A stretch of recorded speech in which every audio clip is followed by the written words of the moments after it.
La Convention nationale, en vertu de la souveraineté qui lui a été conférée par le peuple français, est chargée d'énoncer les crimes de Louis Capet. Tentative de corruption des députés, à commencer par Mirabeau. Tentative d'évasion. Massacre du Champ de Mars. Après votre retour de Varennes, le sang des citoyens a été versé au Champ de Mars. Une lettre prouve qu'il existait une conspiration criminelle entre vous et Lafayette. Qu'avez-vous à dire? Je ne savais rien de cette malheureuse affaire du Champ de Mars.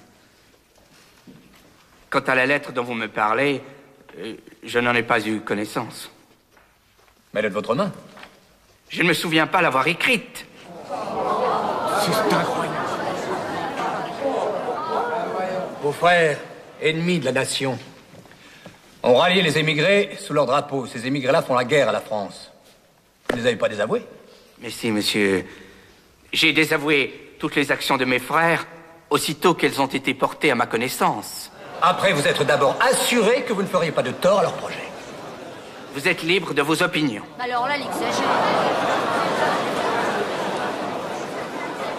Il est prouvé que vous avez appelé les régiments qui défendaient la patrie à déserter.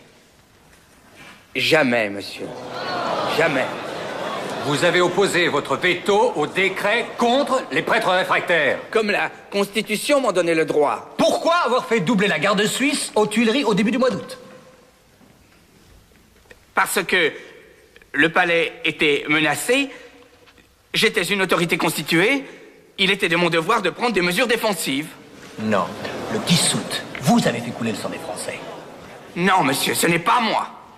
Avez-vous fait construire une armoire avec une porte de fer aux Tuileries dans laquelle Il sait que c'est sans espoir, mais il a du courage. Je n'en ai jamais eu Je l'admire.